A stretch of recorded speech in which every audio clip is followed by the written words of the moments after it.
Bonjour tout le monde, chers abonnés, j'espère que vous allez bien. Donc aujourd'hui, l'invité que nous recevons a été formé à Montréal. Il est passé par l'académie du CF Montréal, où il a également débuté sa carrière professionnelle. Actuellement, il évolue avec le club de MLS de DC United. Il s'agit de Rida Zouhir. Salut Rida, comment tu vas? Salut, ça va et toi? Super, super. Ben écoute, on va aller directement au vif du sujet. Peux-tu te présenter brièvement? Salut, je m'appelle Rida Zouhir, 21 ans, je viens de Montréal, mère marocaine, père camerounais. Voilà. Excellent. Alors, tu débutes au club régional des Boucaniers, qui est devenu Montréal Centre, donc suite à la fusion avec Brosemont, voilà. Et donc, tu y as passé à peu près 1 an et demi avant de continuer avec les Braves d'Annecy, où tu as fait un parcours de 6 ans. Est-ce que tu peux nous décrire un peu cette période? Ouais, bah, j'ai commencé au Boucanier, ma mère elle habitait à Mont-Royal. Donc un petit passage de 2 ans peut-être, mais vraiment très jeune, peut-être 4 ans, 5 ans, voire même peut-être un peu plus jeune que ça.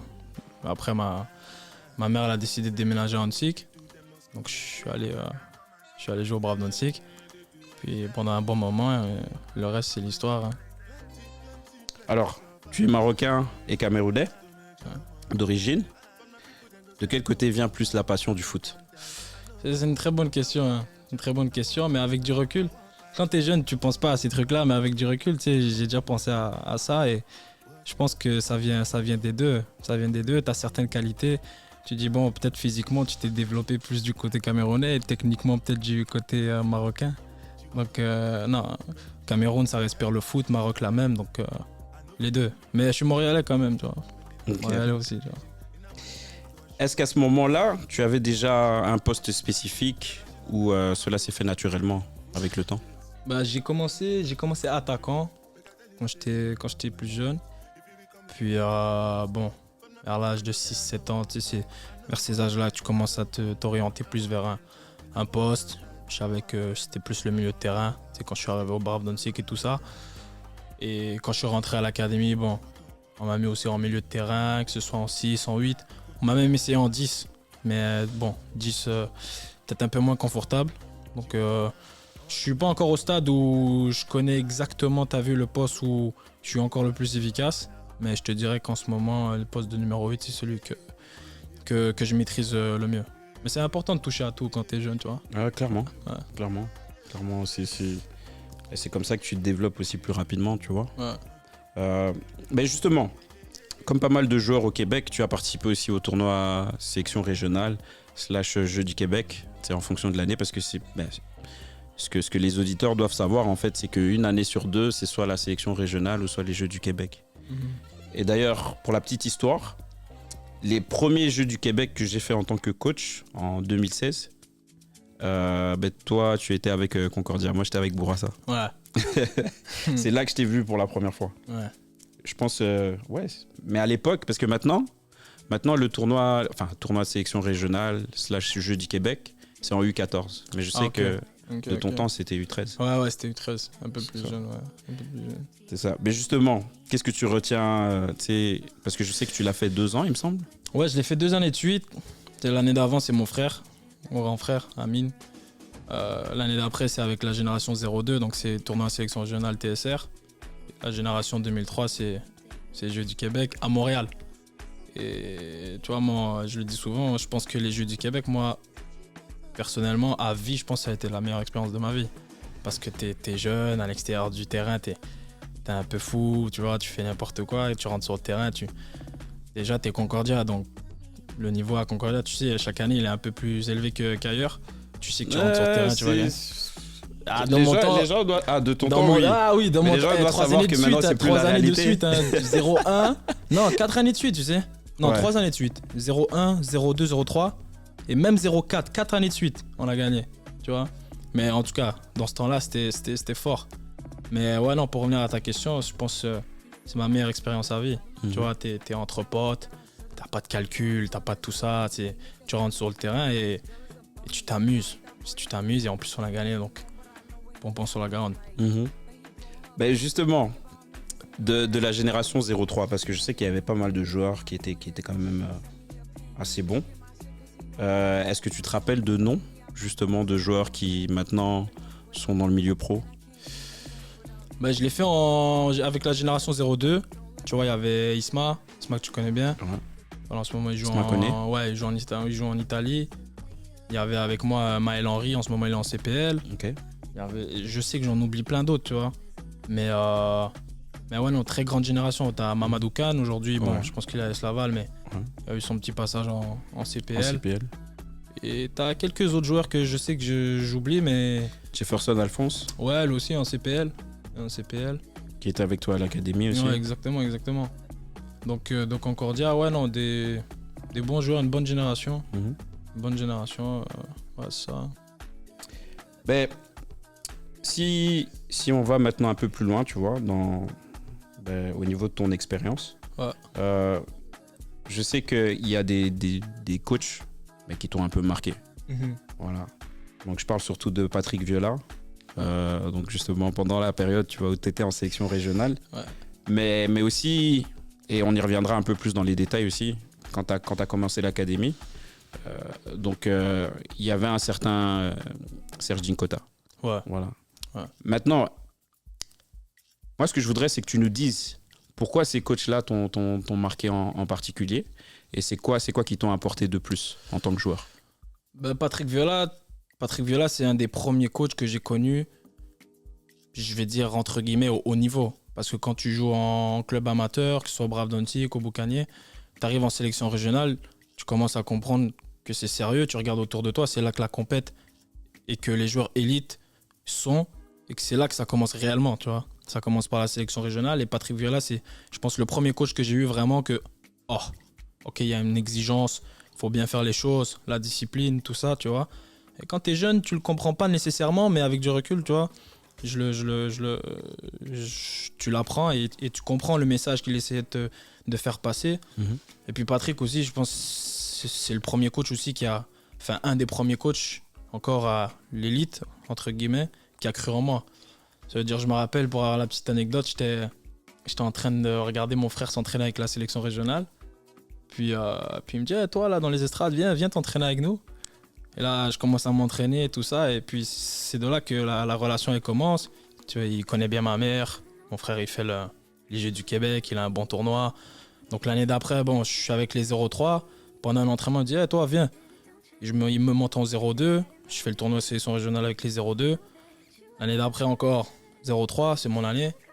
À ce moment-là, je pense que je sais déjà que je vais rentrer à l'académie, mais je fais quand même les Jeux du Québec avec Concordia. Donc ouais, non, bonne relation très bonne relation avec Patrick Viola. Et puis derrière, je l'ai eu en réserve après à CF Montréal. Exact. Bon, quand je suis redescendu en réserve, mais ça c'est un petit dossier à mettre à part, quoi. Mhm. Ouais. Et maintenant, en ce qui concerne Serge Dinkota. Ouais. Serge Dinkota, très grand coach aussi. Lui, il m'a vraiment marqué, hein. Lui, c'était discipline tous les jours, exigence. Alors là, lui, je pense que c'était un autre step un peu plus haut, parce que tu rentres à l'académie, tu es un peu plus vieux qu'en sélection régionale, et c'est plus sérieux. Je veux dire, c'est encore plus des joueurs qui sont de l'élite. Parce que quand tu es en sélection régionale, c'est les meilleurs joueurs de chaque club. Quand tu arrives à l'académie, c'est une sélection des meilleurs joueurs presque de la province. Des fois, c'est du pays. Donc Serge, ouais, non. Discipline, rigueur, ambition, humilité. Tu as vu toutes les valeurs, et je pense qu'il m'a même plus aidé sur le côté humain que joueur. Je vais pas dire qu'il m'a pas aidé sur le plan joueur aussi, parce qu'il m'a aidé énormément, que ce soit tactiquement. Lui, c'est un grand, pas dire un grand malade, mais il en impose, ouais, il en impose, et quand t'es jeune, c'est nouveau, donc non, très bonne relation avec Serge Dinkota aussi, et des très bons souvenirs. Ouais. Mais justement, tu as déjà commencé à en parler. Tu disais tout à l'heure que quand tu as fait ta dernière année en sélection régionale, que à ce moment-là, tu as su aussi que tu allais débuter avec l'académie. À l'époque, c'était l'Impact de Montréal qui est devenu le CF Montréal. Ouais. Est-ce que tu peux nous expliquer un peu plus dans les détails, d'accord ? Quel était le processus jusqu'à ce que tu puisses justement intégrer l'équipe de Pour l'académie. rentrer à l'académie, tu veux dire. Ouais. Bah, tu te fais sélectionner aux sélections régionales. Tout commence par là. Ok. Tout commence par là. Tu peux aussi t'inscrire aux détections pour rentrer à l'académie. Vas-y, ça va être un peu compliqué. Mhm. Mais ça arrive des fois. Ça arrive des fois. Mais souvent, c'est l'académie qui vont venir te repérer et tout. Et le meilleur moyen de le faire à un certain âge, c'est quand tu es appelé aux sélections régionales. Tu joues tes matchs, tu te fais repérer. Donc, moi, perso, je me fais repérer. Je vais aux détections. Ça se passe bien. Premier tour, deuxième tour, troisième tour. Et puis ensuite, tu reçois un appel pour te dire que tu es à l'académie. Tu es tout content et tout. Et ça part de là. Mhm. Ça part de là. Mais justement, est-ce que c'était déjà un objectif à ce moment-là, justement, d'entrer à l'académie? Pendant les sélections régionales, Ouais.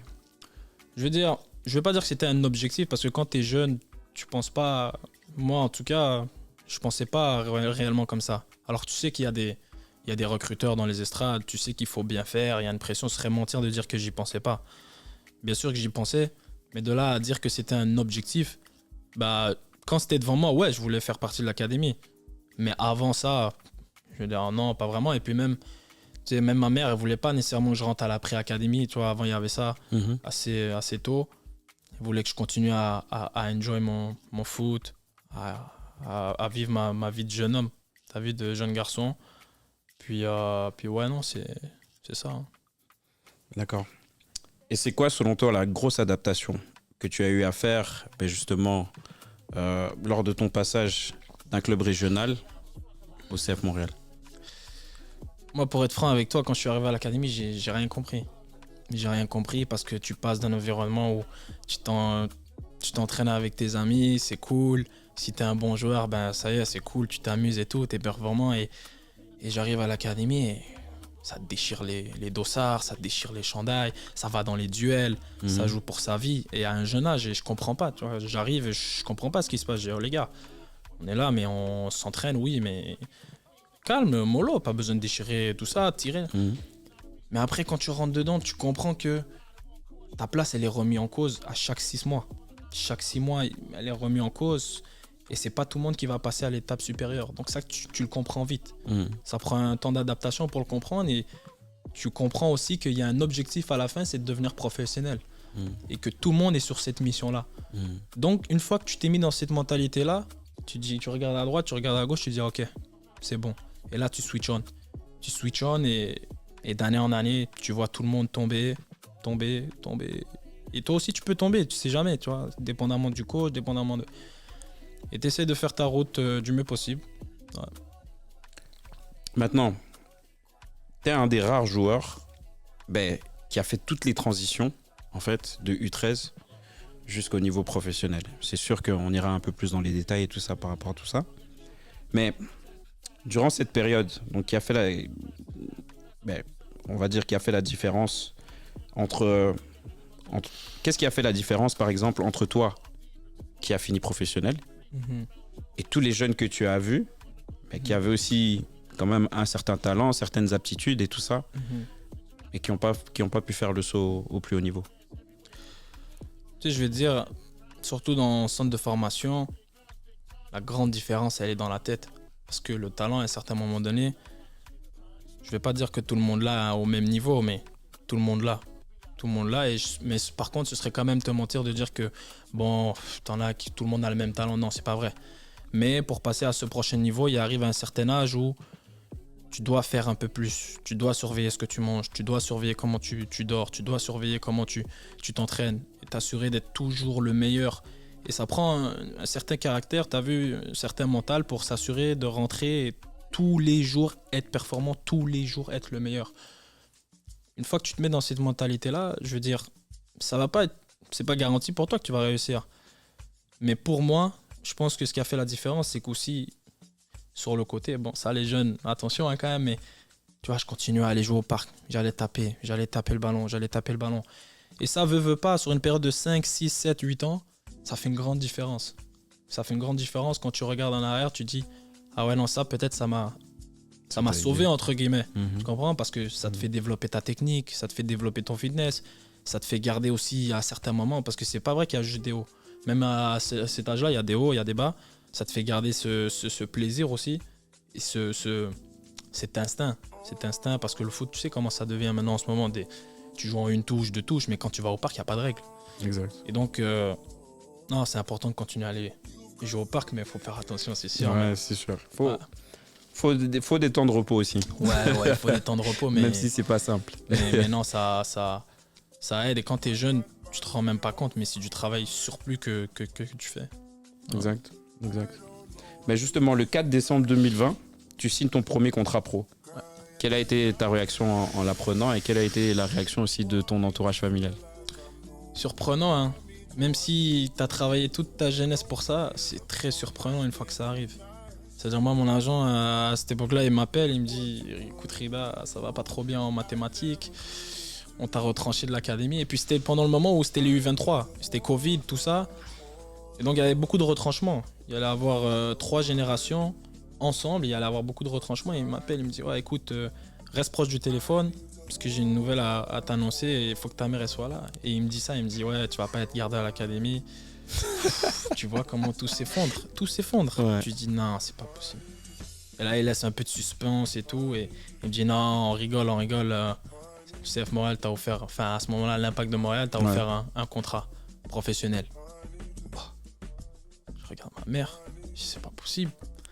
Non, c'est pas possible. Mais même si tu travailles pour ça et quand tu l'as pas, tu dis ça doit être moi. Quand ça arrive, il y a tout qui s'arrête autour. Il y a tout qui s'arrête, tu dis pourquoi moi? Tu vois pas? Même si tu travailles pour ça. Mais maintenant, c'est une sensation. Surtout quand tu regardes tes parents, quand tu regardes tout le monde, tu dis moi je vais le faire. Et que ça arrive, moi je le souhaite à tout le monde. Hein. Je le souhaite à tout le monde. Incroyable. Hein. Ouais, incroyable. Et ta maman? Contente, hein. Mais ma mère, je vais pas te mentir, elle m'a toujours remis les pieds sur terre. Des fois même, je me dis, est-ce que maman, t'es avec moi ou tu vois pas? Mais il faut des gens comme tu vois ça. pas, et elle me remet toujours sur terre, genre, c'est pas garanti là, tu comprends? Tu vas continuer à aller à l'école, tu vois. Bon après, on a laissé ça un peu de côté, t'as vu, mais au début, c'était lourd, tu vois. C'était lourd, mais ouais, non, faut serrer la vis des fois, c'est important. Mais sincèrement, je pense que, comme je te le disais, je pense qu'il faut des personnes comme ça autour de toi. Et tu t'en rends pas compte, hein, mais ça te permet après, tu vois, d'apprécier encore plus ce qui t'arrive, tu vois. Et puis de se dire aussi que, voilà. Puis ça te donne aussi, en fait, moi je pense aussi que ce qui vient naturellement aussi avec ça, c'est que ça te donne une autodiscipline. Ouais. Parce que là, tu te dis toujours, ah ouais, mais... Et même dans certaines situations, j'en suis sûr, tu t'es sûrement posé la question, tu te dis, ah ouais, mais qu'est-ce que ma mère m'aurait dit, tu vois, dans cette situation-là, tu vois. Donc, moi, honnêtement, je trouve ça très positif et t'es chanceux, hein. Ouais. Et comme je dis toujours, hein, les mamans font tellement de sacrifices pour nous que faut leur donner la lune, là. Même la lune, c'est pas assez. Donc, question suivante. Ben, c'est durant cette période également que tu connais un certain Thierry Henry. Et d'ailleurs, si je me trompe pas, c'est le coach que tu as connu à tes débuts avec l'équipe professionnelle. Ouais. Ben, justement, qu'est-ce que c'était, tu vois, d'être à ses côtés, tu vois, quand il a pris cette fonction de head coach? Je suis honnête avec toi, j'étais choqué parce qu'en fait, je l'appelle la caserne, le centre Nutrilait, comment c'est fait, c'est quand tu es dans le gym, tu as l'activation avant l'entraînement et il y a des escaliers et tu peux voir les pieds qui descendent marche par marche, ensuite tu vois les jambes, ensuite tu vois le corps, tu vois, petit à petit. Et là, je vois un pied et j'entends une voix, mais une voix qui m'est familière, mais en même temps qui m'est pas familière. Mais là, je comprends que c'est Thierry Henry. Et quand je vois ses jambes descendre comme ça, je me dis, oh. Et là, il est devant moi. Je dis, le charisme quand même. Hein. Ouais, le charisme. L'aura. Ouais, l'aura. Et là, je serre la main. Et je dis, waouh, c'est Thierry Henry quand même, c'est lourd. Et puis pendant les 2 semaines, j'ai eu Thierry Henry que 2 semaines, moi, vu qu'ensuite il a annoncé son départ, je pense, pour des raisons personnelles. Ouais. Mais j'ai eu beaucoup de chance parce que pendant ces 2 semaines-là, moi, je me sentais comme Iniesta. Et j'ai eu la chance qu'il soit dans chaque exercice, dans les oppositions. Il était toujours avec moi dans mon équipe. Je sais pas comment, mais ça a toujours fait en sorte qu'il soit là dans mon équipe. Qui joue avec toi? Thierry Henry, il faisait tous les entraînements. À part s'il y avait des problèmes de nombre et que vraiment il pouvait pas, Il s'entraînait, il faisait tout. Les rondos, il faisait tout. Et moi, il me faisait briller. Il m'a fait briller pendant ces 2 semaines-là, je vais pas te mentir. Il m'a dit, ouais, fais comme ça. Et là, tu vois une nouvelle manière de voir les appels, surtout moi en tant que milieu de terrain, tu vois une nouvelle manière de demander la balle, une nouvelle manière de te positionner. Tu te dis, il n'y a personne qui m'aurait appris ça, la vérité. Le knowledge. Mais ouais, vraiment, ça a pas de prix. Ça a pas de prix. Et... En vrai, de vrai, je pense que s'il se mettait un peu fit, c'était le meilleur. Et même là, c'était le meilleur. Tu sais que t'es la deuxième personne qui m'a dit ça. Ouais, non, c'était le meilleur. Vraiment, il faut le voir pour le croire. Il faut vraiment le voir pour le croire. Zachary Bregard, que tu connais très bien, Ouais, Zacho, ouais. il me disait la même chose. Il me disait, Guerlain, c'est pas normal. Le mec, dans la quarantaine et tout ça, c'était le meilleur joueur. Mais en même temps, il dit... Tu veux que je te dise, tu vois Thierry Henry, on connaît Thierry Henry en première ligue, il prenait la balle, il prenait le ballon, il driblait tout le monde. Guerlain, je te jure, il a pris le ballon dans notre surface, il a dribblé tout le monde. Il est allé jusque dans l'autre surface. Mais si tu le vois pas, tu peux pas le croire. Et j'étais choqué. J'ai fait J'ai fait À 43 ans qu'il avait. Au niveau, ouais. C'est là j'ai dit non, monsieur, pardon. Waouh. Tu sais que Thierry Henry, c'était mon joueur préféré là. Ah ouais. Je te jure, c'était. Mais avec raison. C'est Très franchement. grand joueur. Moi, c'était mon modèle. Hein. En grandissant là. Bon, après, je suis un peu plus vieux que toi. J'avais d'autres joueurs aussi que j'aimais beaucoup. Mais lui, surtout la période où il était à Arsenal, je pense qu'il a fait rêver les joueurs du monde entier. Ouais. C'était cette période-là. Ouais, 100%. Ouais, belle anecdote en tout cas. Mais justement, donc tu fais une première saison en 2021, donc, où tu joues donc 2 matchs de MLS, 2 matchs avec le championnat canadien. Ouais. Et en 2022, on constate aussi un certain progrès parce que là, tu as un peu plus de temps de jeu. Tu fais 5 matchs de MLS, 2 de CONCACAF, 1 du championnat canadien. Maintenant, peux-tu nous décrire un peu, tu vois, ces 2 saisons c'est comment que tu te sentais? Est-ce que tu étais déjà reconnaissant, entre guillemets, tu vois, pour le temps de jeu qu'on te donnait en tant que jeune joueur? Ou est-ce que tu clamais que tu devais avoir plus? Bah écoute, 2021, je signe en 2020, mais ma véritable première année, c'est 2021. Donc bon, année de préparation, tu sais c'est comment les jeunes, tu dois aller les chercher, donc on te fait patienter, tout ça. Bon, j'ai réussi à avoir un peu de temps de jeu à la fin de l'année, à la fin de 2021, je crois que j'ai 17 ans. Et puis 2022, j'arrive en camp de pré-saison, ça se passe bien, tout ça. J'ai eu temps de jeu, titulaire contre Santos Laguna en CONCACAF, premier match de l'année. Je pense le même là, j'ai 17 ans. Je fais quelques rentrées et tout ça, et à un certain moment donné, bon, temps de jeu commence à réduire, mais je finis mon année 2022. Puis, comment je me sentais, je veux dire, bon, c'est sûr que tu veux toujours plus de temps de jeu. C'est comme ça les joueurs, c'est jamais assez. Mais non, écoute, c'est les choses de la vie qui font que des fois des fois t'es celui qui est choisi, des fois non. Et c'est comme ça, faut l'accepter. Mais pas de rancœur particulière sur ça, quoi. Est-ce que tu penses que tu aurais pu faire plus à ce moment-là? Personnellement, moi, bon, je suis honnête avec toi. Moi, c'est pour ça aussi que quand je suis parti de Montréal, t'as vu, je suis parti vraiment la tête légère. J'ai fait ce que j'avais à faire. J'ai fait 2020 à 2024, je pense. Et puis bon, j'ai parlé avec quelques-uns. Non, vraiment, j'ai senti que j'avais fait ce que j'avais à faire là-bas et que je m'étais surpassé, tu vois. Donc à partir du moment où tu t'es surpassé et t'as tout donné, ça y est, tu vois, ça y est, et tu peux avancer. Est-ce qu'il y a des événements extra-sportifs qui ont fait peut-être, tu vois, que toi, en tant que jeune joueur, on commençait à te voir ou à te coller, tu vois, une certaine étiquette qui a fait peut-être, tu vois, que tu t'es retrouvé dans cette situation? Bah écoute, je vais pas trop rentrer dans les détails sur tout ce qui est extra-sportif. Après, oui, c'est sûr qu'il y a des choses que je sais, que ma famille sait, que, bon, toi et moi, ça va rester à l'extérieur, mais c'est sûr que l'extra-sportif, quand tu arrives en pro, il a un grand rôle. Mais les gens n'ont pas besoin de savoir. Je veux dire, à la fin de la journée, c'est soit tu as été bon, soit tu n'as pas été bon, soit tu as marqué, soit tu n'as pas marqué. Donc, les gens s'en foutent de la raison pour laquelle soit tu as joué, soit tu n'as pas joué, la raison pour laquelle tu as marqué ou tu n'as pas marqué. La réalité, c'est que tu n'as pas trop joué. Et ça y est, tu vas de l'avant et c'est tout. Et toi, tu le sais, c'est pour ça que je te dis, tu es en paix avec toi-même parce que tu sais. Et si vraiment les gens savaient les dessous, je veux dire, comprendraient. Mais encore une fois, qui veut vraiment comprendre ou même moi personnellement, j'ai pas besoin d'aller m'expliquer ou quoi. Je fais mes choix et c'est tout. Mais pourquoi je te pose cette question-là? C'est juste parce que il y a beaucoup de jeunes joueurs, tu vois, qui nous regardent.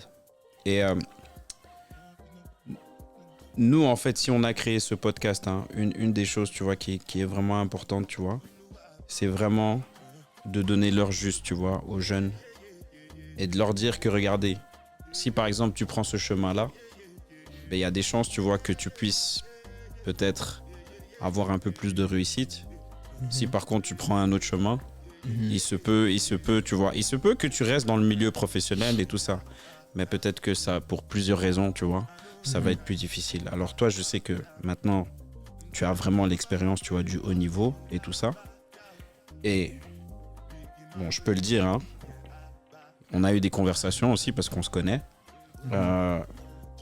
Et c'est sûr qu'en tant que jeune joueur, tu connais pas toujours les codes. Ouais. Moi, maintenant, la question que je voudrais te poser, toi, avec ton expérience maintenant de 5 ans, on va dire, presque 5 ans. Ouais, 5 ans. Presque 5 ans, alors que tu es encore très très jeune, Ouais. tu vois, 21 ans. Maintenant, avec ton expérience de presque 5 ans, tu vois, en tant que joueur de foot, joueur de foot professionnel, c'est quoi les codes? C'est quoi les bons codes? Même si, bon, on sait aussi, tu vois, que dans ce milieu-là, de génération en génération, tu vois, les codes changent, tu vois, ils se modifient très vite. Ouais. Mais toi, par rapport à l'expérience que tu as vécue et tout ça, tu vois, c'est quoi les codes? Écoute, quand les jeunes ils arrivent en première équipe, tu vois, c'est un autre sport. C'est un autre sport, c'est un autre environnement, c'est complètement différent. Tu passes de jouer avec tes amis semaine après semaine, enfin tes amis, un peu plus qu'en première équipe, tu comprends? Même si c'est la compète en bas, en haut c'est un autre niveau, tu comprends? T'es là, t'as peut-être 16, 17 ans, les mecs ils ont 30, 35, donc vous n'êtes pas potes. Et le mec de 35 ans, il a peur pour sa place parce qu'il a une famille à soutenir, tout ça. Exact. Et toi, t'as 17 ans. Mais quand t'es jeune, tu sais pas tout ça. Tu vois, tu sais pas tout ça. Et il y a des trucs à savoir, que ce soit pas nécessairement sur le moment présent, mais sur tes futurs choix qui vont impacter le reste de ta carrière. Tu comprends? Et avec du recul, sur mes 5 ans, tu vois, il y a des choix peut-être que j'aurais fait différemment. Il y a des choses que j'aurais fait différemment, mais comme je te dis, quand t'es le premier à le faire, tu sais pas. Tu sais pas, donc quand t'as pas eu réellement d'exemples, on a eu des exemples, mais comme je te dis, les codes des fois ils changent. Les codes, et quand je te parle de codes, c'est des fois vraiment juste sur des choix de carrière, sur des choix tu comprends, des choix d'argent, des choix de tous ces trucs-là extérieurs au terrain qui font que tu vas être soit à la position A ou à la position B. Tu comprends? Donc je pense que les jeunes, des fois, ils ont besoin d'un certain accompagnement par rapport à ça. Okay. Et ce serait bien pour eux, tu vois. Okay. Tu sais, tu m'as parlé de choix que tu as fait. Est-ce que tu pourrais nous donner des exemples un peu plus concrets, tu vois? Choix positifs que tu as fait qui t'ont emmené des choses positives, mais choix peut-être un peu moins positifs aussi qui, quand tu y penses et tout ça, tu te dis, moi, Rida, si dans cette situation-là, j'aurais fait ce choix-là, mais probablement, tu vois, que je serais à un autre niveau peut-être aujourd'hui. Moi, tu vois, j'ai pas trop de regrets. Tout arrive pour une raison. Mais si je regarde un peu en arrière, je te dirais que, bon, j'aime beaucoup Montréal, je viens de Montréal, mais je pense que peut-être après mon prêt à San Antonio, c'était peut-être pas la meilleure décision de revenir. Tu comprends? Mais après, je pouvais pas savoir ce qui allait se passer. Et ça aussi, ça fait partie de l'expérience où tu dois sentir ce genre de truc où tu dois avoir des conversations avec, tu comprends, avec les clubs, avec, bon, c'est quoi la situation, comment on fait. Parce que avant de partir en prêt à San Antonio en 2023, t'as vu Hernan Losada, il me fait jouer quand même. Je pense que je joue 5 matchs ou sur 8, titulaire à la maison, Vancouver, je rentre aussi, championnat canadien. Donc j'accumule les minutes. Mais vas-y, je le sens pas trop et je pars. Et au final, ça a été une très bonne décision parce que ce prêt-là, il m'a aidé non seulement pour cette année-là, mais pour plus tard aussi. Et je pense que retourner à Montréal, peut-être à ce moment-là, c'était peut-être pour moi personnellement pas le meilleur choix. T'as vu, même si je suis montréalais et j'aime beaucoup Montréal, des fois, il faut que tu aies le courage de prendre certaines décisions qui sont difficiles. Et peut-être que ça aurait donné autre chose. Tu comprends? Mais justement, tu m'as un peu devancé. Tu as parlé de ton prêt à San Antonio en 2023. Est-ce que c'était ta décision? Ou est-ce que tu as été forcé à le faire?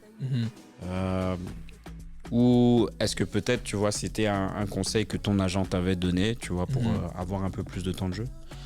Écoute, j'entends beaucoup de gens qui disent que Rida il a refusé d'aller en prêt, on lui avait proposé un prêt alors que pas du tout, tu vois. C'est moi, à un certain moment donné, je sentais pas le truc, j'ai appelé le directeur sportif à ce moment-là. Qui était Olivier Renard. Je lui ai dit, écoute Olivier, c'est quoi le projet? Qu'est-ce que vous voulez faire? Mais je comprends que, t'as vu Olivier, il me dit non mais Rida, ça fait quelques temps que je parle avec ton agent pour dire de partir en prêt, tout ça, mais de quoi tu me parles? Tu comprends? J'ai jamais eu cette information-là. Donc bon, je sens que je dois juste aller partir m'épanouir ailleurs. Donc je pars en prêt. Mais tu comprends que c'est quand même moi qui prends le téléphone qui dit bon, je vais partir. Tu comprends? Tu vas avoir l'heure parce juste. qu'à un moment donné, je dis non.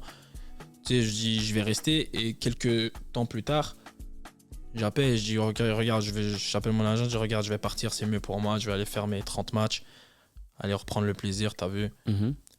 Mais les gens qui disent que bon, Rida il voulait pas partir, c'est faux. C'est pas vrai. Parce que à la base, c'est moi qui appelle pour dire que je vais partir. Ok. Voilà. Pourquoi les gens ont dit ça? Je sais pas pourquoi. Moi, j'avais jamais eu l'information qu'on voulait à un certain moment donné que je parte en prêt. Tu vois, c'était jamais venu à mes oreilles. C'est moi qui a vu à un certain moment donné que bon, je sentais pas que ma place était là et qui a fait bon, la meilleure décision pour moi, c'est peut-être de partir en prêt. Alors justement, durant ce prêt, tout se passe magnifiquement bien. Tu sais, tu joues 25 matchs, tu marques 8 buts. Si je me trompe pas, je veux juste pas dire de bêtises. 8 buts, 4 passes D. 4 passes D, c'est ça. Ouais. Et tu es même élu pour gagner le trophée de meilleur jeune joueur de l'année. Ouais. Voilà. Moi, la question maintenant que je voulais te poser. Ouais. Parce que là-bas, tu t'es vraiment mis en évidence. Voilà. Et moi, personnellement, les échos que j'ai eus, écoute, on se connaissait déjà quand même un peu et tout ça. Ouais. Mais les échos que j'ai eus par rapport à d'autres joueurs aussi qui te fréquentaient, c'est qu'à l'entraînement, tu étais présent. Là, je parle surtout du CF. Je parle de tes entraînements avec le CF. Ouais. Et je dirais même que tu étais dominant. Voilà. Et maintenant, moi, la question que je voulais te poser par rapport à tout ça, qu'est-ce qui a fait que, déjà, au CF, tu n'as pas eu d'opportunité? Ou du moins, je trouvais, tu vois, que tu n'étais pas... qu'on t'a pas, entre guillemets, jugé à ta juste valeur, tu vois. Et aussi, qu'est-ce qui a fait aussi que tu n'as pas eu d'opportunité concrète ailleurs? Parce que là, tu as montré à l'Amérique du Nord entière que tu étais opérationnel. Ouais. Écoute, comme je te disais tout à l'heure, il y a des choses extrasportives qui peuvent pas vraiment, t'as vu, sortir et qui sont hors de mon contrôle. Et si on commence à se focuser là-dessus, tu perds le focus et tu t'attardes à des choses que tu peux pas réellement contrôler. Et donc, ce qui a fait que, bon, à Montréal, peut-être ça a pas fonctionné. Ouais, je préfère pas rentrer dans les détails, mais ce qui est sûr, comme tu as dit, c'est que, contrairement à ce que certaines personnes peuvent dire, non, j'étais J'étais performant à l'entraînement. Tu le sens en tant que joueur. Tu le sens auprès des autres, tu le sens auprès des anciens aussi, tu vois. Quand les anciens ils commencent à venir te parler alors que tu as 18 ans, tu comprends, tu le sens. Et t'es pas bête non plus. Tu sais quand t'es bon, quand t'es pas bon, quand t'es bidon. Donc non, à Montréal, footballistiquement, ça se passait bien, mais il y a des choses pour X, Y, Z raisons qui ont fait que ça n'a pas marché, mais tout ça c'est derrière moi, puis on va de l'avant, hein, c'est comme ça. Par après, est-ce que tu as eu d'autres offres? Est-ce que en discutant avec ton agent et tout ça, est-ce qu'il t'a dit, par exemple, tu vois, que tu pouvais avoir d'autres offres en MLS? Quand j'ai fini ma saison à San Antonio, j'étais avec un agent américain. Puis d'ailleurs, c'est la principale raison pour laquelle je travaillais plus avec lui à ce moment-là, après mon prêt à San Antonio, c'est que, comme je t'avais dit, je voulais partir. Après ma saison à San Antonio, j'ai regardé à droite à gauche, je me suis dit, j'ai 19 ans, j'ai fait une saison vraiment, tu vois, les gens, je pense, en USL, c'est pas trop diffusé tout ça, mais même des fois, quand j'y repense, je me dis, 19 ans, t'as fait ça, vraiment... Non, faut le faire. C'est costaud. Non, c'était costaud. Pas peur de le dire, c'était costaud. C'était costaud, puis ouais, non. Je voulais partir, puis je vois que ça... Je sais pas, c'était pas quelque chose vers lequel il se dirigeait et tout, donc bon. J'ai décidé de séparer mon chemin avec lui. Puis ensuite, à l'année 2024, j'ai appris que apparemment il y avait 2 clubs en MLS qui avaient appelé pour moi. Puis je l'ai su après. Puis c'est dommage. C'est dommage parce que ça veut dire qu'à ce moment-là, j'étais pas fou. Tu comprends? 19 ans, t'as survolé la USL. Je veux dire, normalement, tu dois être capable d'aller ailleurs. Exact. Parce que tu vois que c'est bloqué dans un certain club, faut aller ailleurs. C'est pas nécessairement que le club veut pas te faire jouer ou quoi. C'est que des fois, il y a du monde, faut les faire jouer, on veut les vendre. Ça dépend dans quelle situation t'es. Et moi, dans ma situation, il fallait que je parte à ce moment-là. Donc, tu étais déjà conscient que pour toi, tu vois, c'était le meilleur choix à faire? Ouais, parce que quand je reviens à Montréal, déjà au début, je suis en estrade. Quand je reviens de ma saison à San Antonio, donc là, tu comprends que, je pense que c'est vraiment à ce moment-là que je me suis dit, je crois que ça va être ma dernière saison à Montréal, hein, peu importe. Mais ouais, non. Que de l'expérience. Que de l'expérience emmagasinée. Et puis, comme je te dis, c'est comme ça, c'est la vie. Alors, 2025 signe la fin, après tes 2 prêts, donc les 2 prêts des 2 prêts successifs que tu as eu. Donc 2025 signe un peu la fin, tu vois, de ton expérience avec Montréal. Et donc après ça, tu passes avec le club de DC United. Comment s'est fait justement cette transaction entre guillemets? T'as vu, ou du moins DC cette United, transition. DC United faisait partie d'un des 2 clubs qui était intéressé à mon sujet après ma saison à San Antonio. Donc ce qui s'est passé en fait, c'est qu'à la fin de 2024, quand clairement je voulais partir, j'étais censé partir en prêt à DC United avec une option d'achat. Et dernier jour, ça s'est pas fait.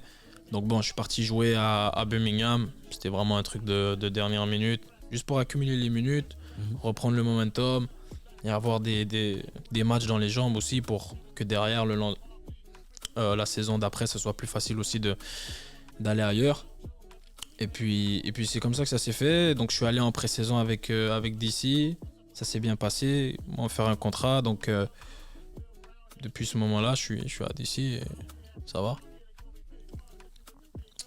Et maintenant, pour faire un peu la comparaison, c'est entre ton expérience avec Montréal et maintenant ce que tu vis avec DC.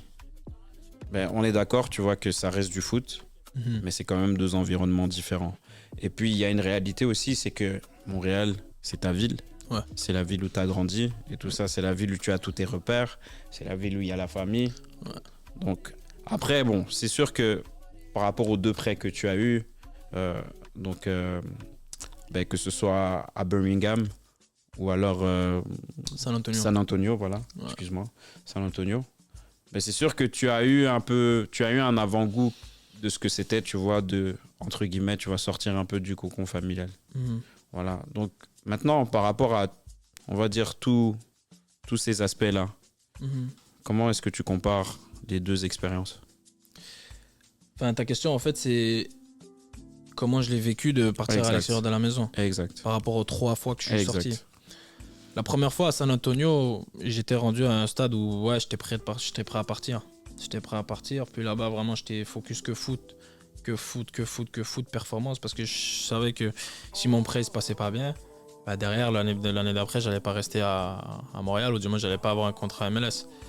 Donc, non, sur ce point-là, j'étais prêt à partir à San Antonio. Mais c'est sûr que après certains mois, tu dis bon, la maison ça commence à manquer, tu vois, ça commence à être jeune et donc Birmingham, je suis parti que quelques mois, donc ça va. Puis d'ici, bon, j'étais totalement prêt à aller ailleurs. Et puis je suis dans une bonne ville, puis ça parle anglais, mais ça parle pas anglais bizarre, tu vois, t'as des villes. C'est pas très compréhensible, tu vois. Donc, et puis c'est pas très loin de la maison, donc je peux revenir des fois de temps en temps.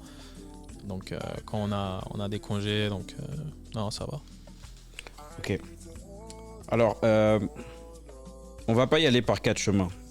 T'es un excellent milieu de terrain, l'un des plus doués de ta génération. Merci. Avec plaisir. Mais en toute objectivité, sachant, tu vois, que tu as fait quand même pas mal d'entrées convaincantes et tout ça, qu'est-ce que tu penses qui a manqué, tu vois, pour que tu perces à Montréal? Bah, qu'est-ce que tu entends par percer? Mais pour moi, percer, c'est-à-dire, tu sais, jouer un maximum de matchs. Ouais, voilà. Devenir un joueur, tu vois, qui s'impose, un joueur, tu vois, sur qui on a confiance, tu vois. Bah écoute, un temps de jeu constant. Peu importe la raison pour laquelle tu joues ou tu joues pas. Comme j'ai dit au début, on s'en fout de la raison pour laquelle tu joues ou tu joues pas. C'est soit tu joues, soit tu joues pas. Mais pour percer, il te faut un temps de jeu constant. Donc c'est aussi ta responsabilité de comprendre.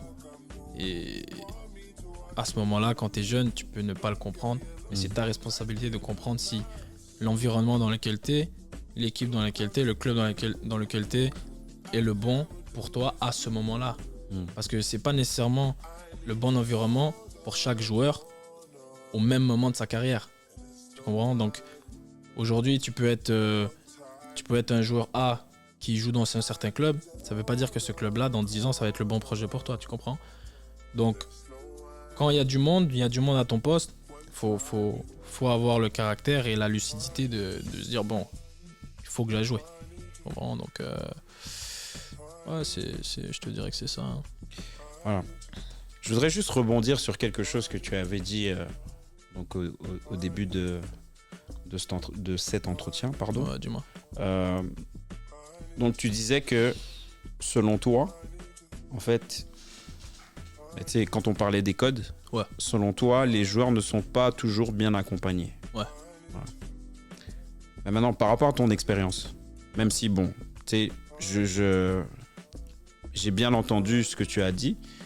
Tu as dit que les codes, même si tu vois, comment dire, même si les codes se modifient, en fait, changent beaucoup d'une génération à une autre. On peut même dire d'une année à une autre. Qu'est-ce qui, selon toi, serait vraiment un bon accompagnement, tu vois, pour ces jeunes, tu vois, qui sortent de l'académie? Ou du moins, même, parce que ça peut être aussi bien un jeune qui sort de l'académie, mais ça peut être un jeune talent aussi qui vient, par exemple, de Washington DC. C'est juste un exemple. Qui vient de Washington DC et qui signe à Montréal parce qu'on a vu quelque chose en lui. Ben, je te dirais vraiment que ce serait de l'apprentissage plutôt théorique. On devrait comprendre que tu as une carrière devant toi, comprendre que tu auras des choix à faire, comprendre c'est quoi les meilleurs choix pour toi. Tu comprends? Il faut que tu comprennes que si tu es rendu là, c'est que tu as un certain niveau, c'est que tu as travaillé pour. Et bon, moi je suis croyant et qu'on te l'a donné quelque part. Tu comprends? On te l'a donné et puis qu'il faut que tu le protèges. Il faut que tu protèges ton projet, faut que tu protèges ta carrière. Et je dirais que les jeunes, et moi j'en fais partie quand je dis les jeunes, tu vois, j'en fais partie quand j'étais jeune, j'avais pas ce recul-là de, bon, ça va impacter ça, et ça va impacter ça. Donc je dirais que ce serait plutôt théorique de vraiment comprendre tout ce métier-là, parce que je te dis que c'est un métier qui est vraiment différent de quand tu sors de l'académie. Des exemples? Bah, comme je te dis, si je reviens sur les choix de, bon, ok, t'es un joueur qui a pas trop de temps de jeu, bah tu fais quoi? Ou alors tu veux partir en prêt, ok, bah tu pars où? Ça c'est, tu vois, on l'a vu souvent, des joueurs qui partent en prêt, mais tu dois pas juste partir en prêt pour partir en prêt. Non, tu t'assures que tu as un projet, et j'en parlais avec plusieurs personnes avant de partir, m'assurer d'être dans un projet où tu vois, on va te faire confiance, où tu vas te sentir bien, où tu vas être dans un environnement où tout est réuni pour que tu performes. Mais si tu performes pas, c'est toi, tu vois. Ok. Et qu'est-ce que tu penses, tu vois, de ce qu'on dit par rapport à la responsabilité d'un joueur? Parce que moi, j'avoue, hein, c'est un discours aussi que j'utilise beaucoup, parce que comme tu sais, j'ai encadré parfois des jeunes aussi. Ouais. Et je leur dis que ce qui va les aider à progresser le plus rapidement possible, c'est de prendre totalement la responsabilité par rapport à tout ce qu'ils font. 100%. Ouais, 100%. Mais pourquoi tu penses que ça a du sens ce que je dis? Ça a du sens parce qu'à la fin de la journée, il n'y a personne qui va le faire pour toi. À la fin de la journée, c'est toi tu sens le truc, c'est toi qui vis le truc, c'est toi qui travaille pour le truc. Et à la fin de la journée, si tu commences à prendre des décisions parce qu'un tel, oui, tu peux prendre des conseils, oui, tu peux entendre, c'est très important d'entendre, mais au final, ça doit être une décision qui, toi, te convient. Ok. Alors, comment se sent Rida Zouhir depuis son déplacement à DC? Depuis qu'il est joueur officiel de DC. Bien, franchement bien, comme d'habitude, ouais, ça va. La famille va bien, ça va bien. Ouais, nickel. Est-ce que le Rida Zouhir de Washington DC est plus épanoui que le Rida Zouhir de Montréal? Et si oui, pourquoi? Ah, ça, c'est une très bonne question, hein. C'est une très bonne question parce que je dirais pas que j'étais pas épanoui à Montréal ou que j'étais épanoui. J'étais juste à un moment où je vais pas dire que je voulais plus, mais que ce que je voyais devant moi me convenait pas nécessairement et que j'ai dû prendre certaines décisions pour m'assurer d'obtenir quelque chose. J'avais besoin de quelque chose de différent à ce moment-là. Okay. Tu comprends? Donc, non, épanoui, pas épanoui, je pense pas que c'est la question. Tu vois? Ouais. Alors, quels sont les objectifs que le club s'est fixés et quels sont les objectifs personnels que tu t'es fixés? Bah, objectif personnel à chaque année. Ouais. Sans vouloir être indiscret. Non, il n'y a pas de problème. Non, moi, objectif personnel, de toute façon, c'est toujours les mêmes. C'est de progresser, aller prendre le plus de temps de jeu possible. Parce que pendant que tu joues, tu progresses, tu te mets en confiance, tu apprends des nouveaux trucs. Et quand tu n'es pas sur le terrain, tu peux pas comprendre. Mais plus tu passes de temps sur le terrain, bah, plus tu apprends ton métier, plus tu te sens confortable. Et c'est important. Donc personnellement, c'est ça les objectifs, hein. C'est marquer des buts, c'est faire des assists, c'est délivrer des grosses prestations. C'est ça les objectifs. Et objectif du club, bah, c'est de remettre le club sur les bonnes rails, de faire les playoffs. Là, cette année, ça va pas être possible, tu vois, mais on essaye pour au moins pour les prochaines fois, tu vois. Okay. Alors, tu as eu l'occasion aussi, et tu as, disons que sur le moment, en fait, tu as l'opportunité aussi de fréquenter un joueur qui de temps en temps a été même très très bon en première ligue. Un joueur d'ailleurs avec qui on a en commun d'avoir les mêmes origines et la même nationalité. Ah ouais, qui ça? Benteke. Ah ok, ouais. Parce que moi je suis belge, vois, de nationalité. Qu'est-ce que tu as appris avec ce joueur-là? Parce que on est d'accord, c'est un gars, tu vois, qui a quand même eu pas mal d'expérience dans le foot. Ouais. Tu vois, qui a fait son nom aussi en première ligue. Ouais. C'est quoi justement d'être à ses côtés? C'est quoi les conseils par exemple qu'il t'a donné et que tu dis waouh? Non, c'est moi, Christian, tu vois, il m'a choqué dans le sens où tu vois, même avec toute la carrière qu'il a eue, il est humble. Il est humble, il est resté simple. Et tu vois, il est pas là non, il est simple. C'est une personne, tu peux voir, tu peux le lire, tu peux le comprendre. Il peut parler avec toi comme s'il parlait avec n'importe qui. Et ça, comme je te disais au début, le plus important, c'est dans la tête. Et ça fait partie du mental aussi. Parce que si ta mentale, elle est pas bonne, bah c'est là que tu commences à penser que t'es ci, que t'es ça. Parce qu'une carrière, tu sais, ça monte, ça descend. Et celui qui est en bas, demain, il peut se retrouver en haut. Celui qui est en haut, demain, il peut se retrouver en bas. Donc, toujours de garder, tu vois, cette ligne de t'es la même personne avec tout le monde. Et c'est pas parce que t'es un joueur professionnel que t'es meilleur qu'un autre. Oui, t'es meilleur au foot que certaines personnes, oui. Mais dans d'autres domaines, tu peux apprendre, tu peux... Donc, je dirais que c'est l'humilité de Christian, qualité première. Et ouais, non, sur le terrain, bon, il n'y a pas besoin de dire, c'est un excellent joueur. Dans sa manière de s'entraîner, qu'est-ce qui t'a interpellé? Non, il s'entraîne très bien. Il fait ses soins. Il commence à prendre de l'âge un peu, donc toujours sur la table, normal. Il prend ses trucs de protéines et tout ça, donc il s'assure que son corps est bien. Je pense qu'il a aussi des masseurs, des chefs à la maison ou quelque chose comme ça. Donc, non, il prend soin de lui. Puis je parle souvent avec lui, j'échange souvent avec lui. Il m'a dit, Rida, moi je lui dis, quand j'avais 22, 23 ans, la première chose que j'ai fait, c'est investir sur moi-même, parce que c'est important pour la longévité. Donc, je te dirais que c'est ça le meilleur conseil qu'il m'a donné. Ouais. Investir sur soi-même. Ouais. Ok. Mais après, ça, attention, ça doit venir avec les moyens. Lui, à 22, 23 Ouais, ans, non, je crois qu'il était bien dans sûr, un grand bien club sûr. déjà, tu vois. Ouais, bien Donc, sûr. quand tu peux, tu le fais. Ouais. Si tu peux pas, tu fais avec ce que tu as, toujours. Exact. Ben justement, quelle est ton opinion par rapport à l'évolution du foot au Québec et au Canada? Mhm. Et selon toi, qu'est-ce qui avance dans le bon sens et qu'est-ce qui n'avance pas? Non, ça évolue. On commence à avoir de plus en plus de gros transferts, de joueurs montréalais ou québécois qui vont vers de gros clubs en Europe. Donc ça évolue. Et puis le Canada a eu une bonne Coupe du Monde aussi en 2022. Ouais, si je ne me trompe pas, en 2022. Donc non, tu vois que le Canada commence à être sur la map et c'est bien, ça fait sortir des joueurs. Ça les met sur le plan international.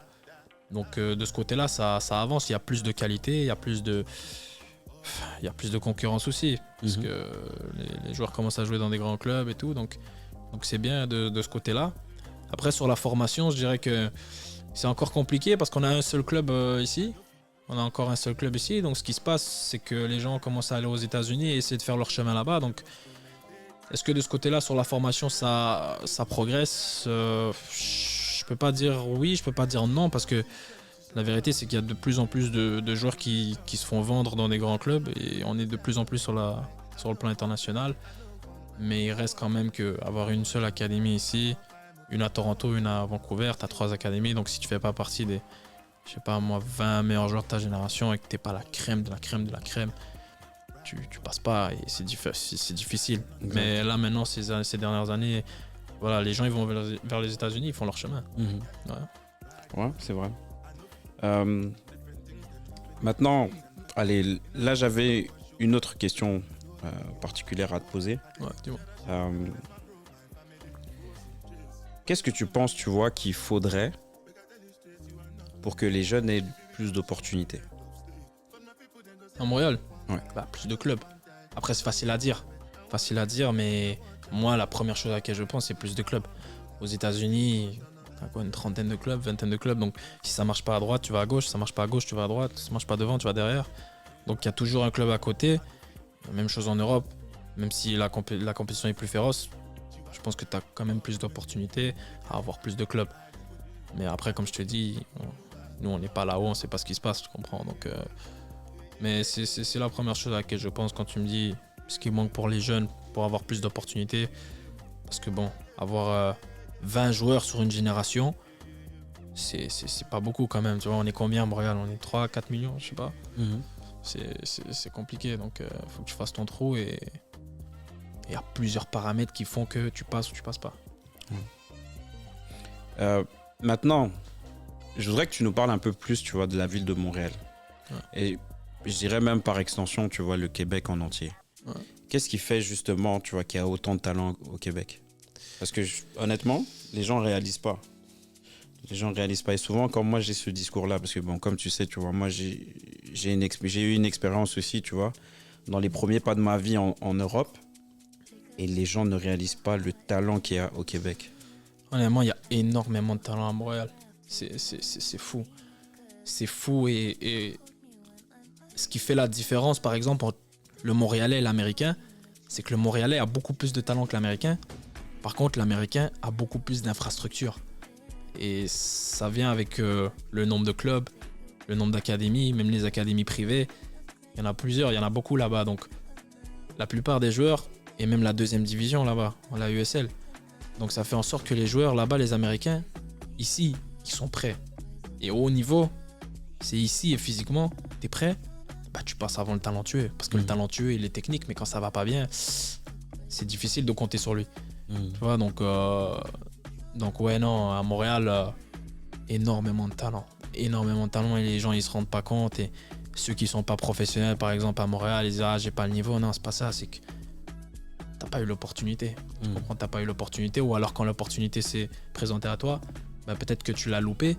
Mais cette opportunité, quand t'es dans une ville comme Montréal, tu peux pas la louper. Mais après, il y a des facteurs qui font que tu la loupes et c'est pas nécessairement de ta faute non plus. Tu contrôles pas, il y a des choses que tu contrôles pas. Mais pour revenir à ce que je te disais tout à l'heure, 20 joueurs sur une génération ou 25 joueurs sur une génération dans tout le Montréal, faut le faire, tu vois. Clairement. Parce que même quand tu regardes l'équipe nationale, Ouais. tu vois tous les joueurs qui viennent de Montréal, ça n'a pas de sens. Donc ça c'est les joueurs qui viennent de Montréal, qui ont réussi. Exact. Donc imagine-toi tous ceux qui n'ont pas réussi ou qui sont en train d'arriver. Montréal, c'est le vivier, il est exceptionnel. Il est exceptionnel. Vraiment. Mais justement, tu as eu à côtoyer pas mal de ces joueurs. Que ce soit Saliba, Bombito, Ismaël Koné.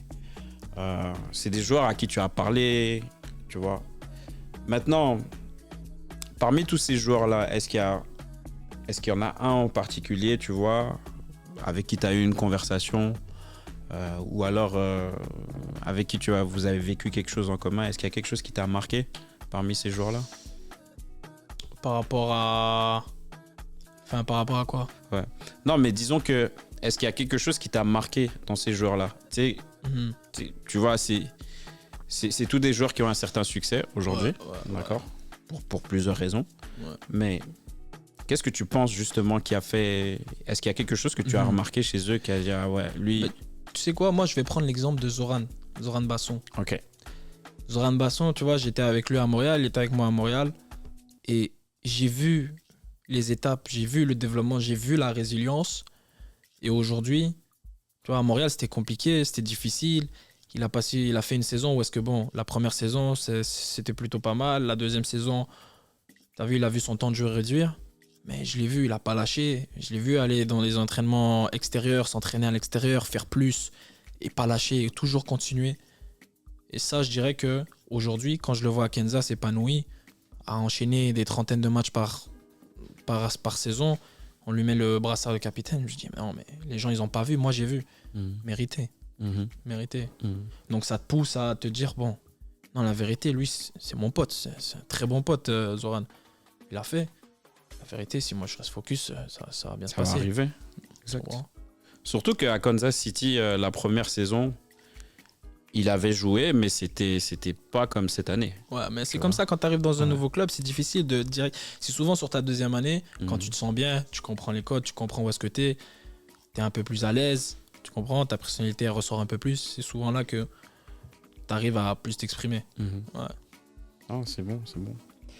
Alors, pour terminer, et d'abord, je voudrais te remercier. Je voudrais te remercier parce que franchement, c'était top comme entretien. Ça fait plaisir. Mais je voudrais quand même, tu vois, par rapport à ton expérience. Ouais. Ok.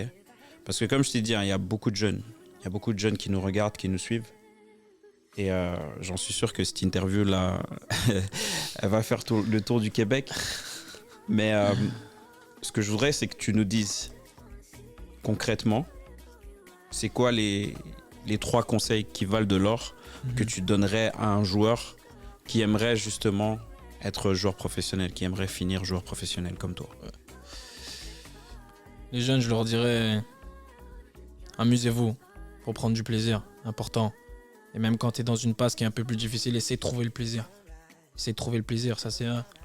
En deuxième, je dirais travail. Continue de travailler. Et je sais que c'est bancal et les gens ils disent ouais, travail, mais ce que j'entends par travail, surtout quand tu es jeune, c'est pas nécessairement le travail. Non, t'as vu, va au parc, va taper le ballon, va jouer. Essaie de prendre de l'avance sur les autres parce que sur 5, 6 ans, 7 ans, c'est ça qui fait la différence au final. C'est la répétition des gestes, la répétition des efforts, la répétition. Donc, ça, c'est 2. Et en 3, je dirais la discipline. Reste discipliné, garde ta vision. Et t'as vu, si t'arrives à le voir, t'arrives à l'extérioriser, toujours tu te dises aussi que c'est toi le meilleur. Bon, là, ça fait 4, mais ça, c'est très important. Bonus, 5. 5. Ah, tu m'en demandes beaucoup là. Hein. On en profite. Ouais. 5, je dirais. Ouais, non, compliqué. Hein. Je sais pas, c'est difficile parce que tu as beaucoup de choses et les mettre en priorité. Je pourrais dire quelque chose alors qu'il y a autre chose que j'ai oublié, tu comprends? Je vais te donner une piste. Dis-moi. Parce que ça aussi,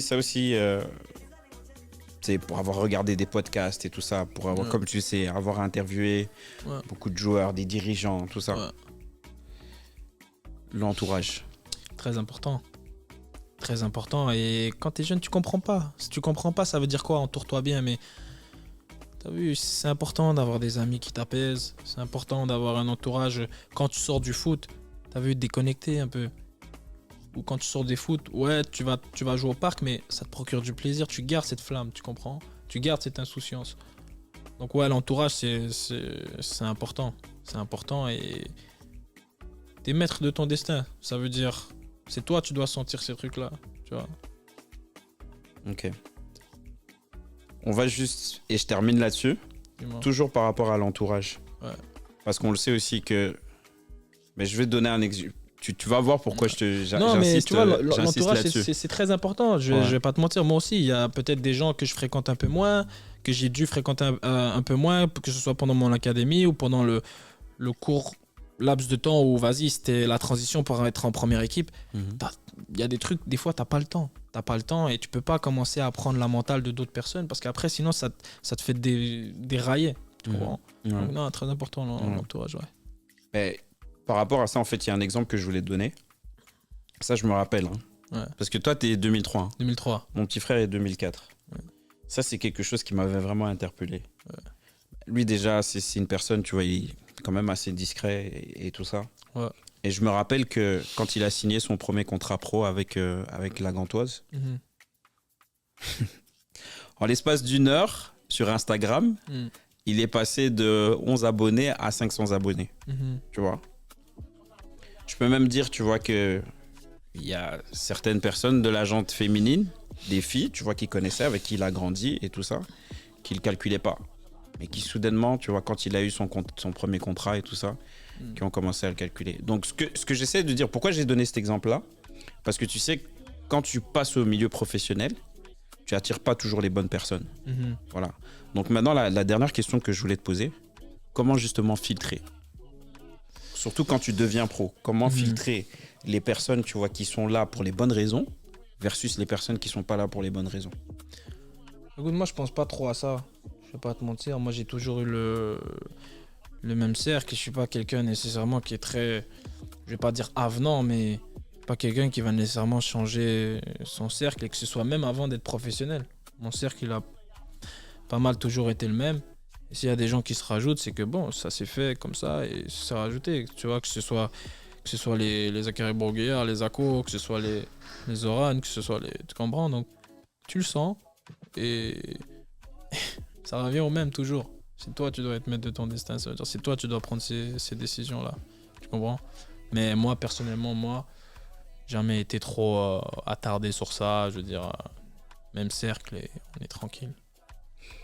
Ça va être le mot de la fin. Ça fait plaisir. Franchement, Rida, merci beaucoup. Ça fait plaisir. Merci beaucoup. Merci à vous, les gars. Hein. Ah, merci en tout cas. Et je voudrais terminer aussi par te souhaiter vraiment tout le succès. Merci. Tu vois, par rapport au reste de ta saison et tout ça. Merci. Et voilà, et reviens-nous bientôt avec un titre MLS. Hein. Inch'Allah. Voilà. Mais en tout cas, merci encore pour tout. Merci pour le soutien que vous nous apportez. Et comme d'habitude, hein, restez forts et à bientôt. Let's go. Merci, hein, merci beaucoup. Gala. C'était top. Merci les gars.